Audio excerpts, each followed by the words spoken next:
دروس رمضان باب 5 وقت سے پہلے افطار۔ روزہ ایک فریضہ ہے، یہ اللہ کا حکم ہے جس کا پورا کرنا ایمان کا لازمی تقاضا ہے۔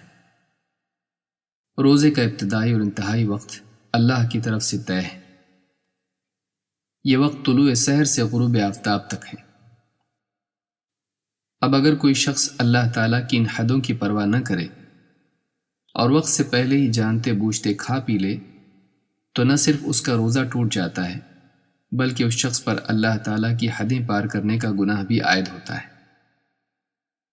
اللہ تعالیٰ نے فرمایا، تِلْکَ حُدُودُ اللَّهِ وَمَن يُطِعِ اللَّهَ وَرَسُولَهُ يُدْخِلْهُ جَنَّاتٍ تَجْرِي مِن تَحْتِهَا الْأَنْهَارُ خَالِدِينَ فِيهَا وَذَلِكَ الْفَوْزُ الْعَظِيمُ وَمَن يَعْصِ اللَّهَ وَرَسُولَهُ وَيَتَعَدَّ حُدُودَهُ يُدْخِلْهُ نَارًا خَالِدًا فِيهَا وَلَهُ عَذَابٌ مُهِينٌ۔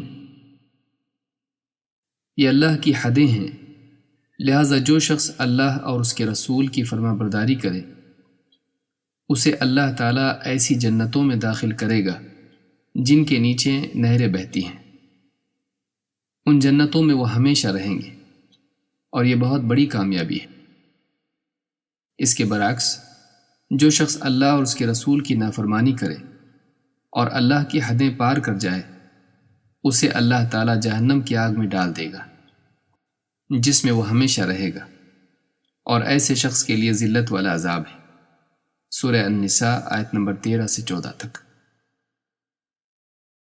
جو شخص اللہ اور اس کے رسول کے حکم کا انکار کر دے اور سرکشی کی راہ اپنائے اس کے لیے ہمیشگی کی جہنم ہے۔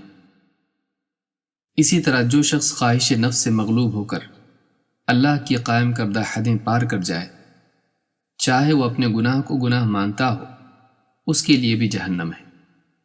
یہ اور بات ہے کہ وہ اس جہنم میں ہمیشہ نہیں رہے گا بلکہ اپنے ایمان کے سبب ایک نہ ایک دن اس سے باہر نکال دیا جائے گا۔ ایک روزے دار کو چاہیے کہ وہ روزے کے اوقات کا لحاظ کرے اور ذرا سی بھوک پیاس سے مغلوب ہو کر اپنا روزہ توڑ نہ دے۔ بعض لوگ سگریٹ، تمباکو جیسی خبیث چیزوں کے عادی ہوتے ہیں، وہ ان چیزوں کو چھوڑنے کی بجائے خود روزہ ہی چھوڑ دیتے ہیں۔ کبھی دوسروں کی ترغیب پر یا ماحول کے دباؤ میں روزہ رکھ بھی لیں تو دن کے کسی حصے میں نفس کے تقاضوں سے مغلوب ہو کر روزہ توڑ دیتے ہیں۔ ایسے لوگ اپنے حال پر غور کریں اور خود ہی فیصلہ کریں کہ وہ اللہ کے بندے ہیں یا نفس کے غلام۔ حدیث میں وقت سے پہلے روزہ افطار کرنے پر بہت سخت وعید آئی ہے۔ اللہ کے نبی صلی اللہ علیہ وسلم نے فرمایا، میں سویا ہوا تھا کہ میرے پاس 2 شخص یعنی 2 فرشتے آئے اور میرے بازو پکڑ کر مجھے ایک پہاڑ تک لے گئے۔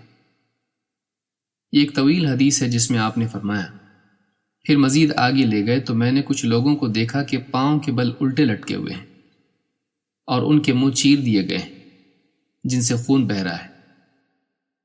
میں نے ان دونوں فرشتوں سے پوچھا، یہ کون لوگ ہیں؟ انہوں نے بتایا، یہ وہ لوگ ہیں جو روزے کا وقت ختم ہونے سے پہلے ہی روزہ افطار کر لیتے تھے۔ کتنے افسوس اور شرم کی بات ہے کہ رمضان کے مہینے میں چھوٹے چھوٹے بچے روزہ رکھ لیں اور ایک بالغ صحت مند شخص بغیر کسی عذر کے کھاتا پھرے، بلکہ پان، بیڑی، سگریٹ اور تمباکو جیسی ممنوع چیزوں کو روزہ چھوڑنے کا عذر بنا لے۔ امت کے بچے، بوڑھے، مرد اور عورتیں اللہ کی خاطر اپنے حلال رزق کو بھی چھوڑ دیں لیکن یہ اپنی حرام لذتوں کو چھوڑ نہ سکے بلکہ اللہ کا فریضہ یعنی روزہ ہی چھوڑ دے۔ بعض لوگ ایک دوسری بیماری میں مبتلا ہوتے ہیں، وہ رمضان میں اپنی چاہت اور سہولت سے جتنے چاہے روزے رکھ لیتے ہیں اور جو چاہے چھوڑ دیتے ہیں۔ ان میں سے بعض صرف جمعہ کے روزے رکھتے ہیں، بعض آفس اور کاروبار کی چھٹی کے دن، اور بعض رمضان کے آخری عشرے میں، بلکہ بعض آخری عشرے کے بھی صرف طاق روزے رکھ لیتے ہیں، حالانکہ اللہ تعالیٰ نے ہر بالغ مرد و عورت پر رمضان کے تمام روزے فرض کیے ہیں۔ ہاں، بیمار اور مسافر کے لیے اس بات کی رخصت ہے کہ وہ دوسرے دنوں میں اپنے چھوٹے ہوئے روزوں کی قضا کر لے۔ اسی طرح حیض و نفاس میں بیٹھی ہوئی خواتین بھی رمضان کے بعد ان روزوں کی قضا کریں گی۔ اسی طرح بہت ہی زیادہ بوڑھے لوگ یا طبی اعتبار سے شفا سے نا امید افراد کے لیے جائز ہے کہ وہ اپنے روزوں کے بدلے فدیہ دیں۔ یہ تمام لوگ وہ ہیں جن کے پاس روزہ نہ رکھنے کے لیے کوئی نہ کوئی شرعی عذر موجود ہے، لیکن ایک ایسا شخص جو کوئی عذر نہ رکھتا ہو اور پھر بھی روزہ چھوڑ دے تو یہ بہت ہی افسوس اور شرم کی بات ہے۔ آدمی کو اتنا بے ہمت نہیں ہونا چاہیے کہ وہ چھوٹے چھوٹے بچوں اور حیض و نفاس کی مجبوری میں مبتلا خواتین سے بھی کمزور اور بے حوصلہ ثابت ہو جائے۔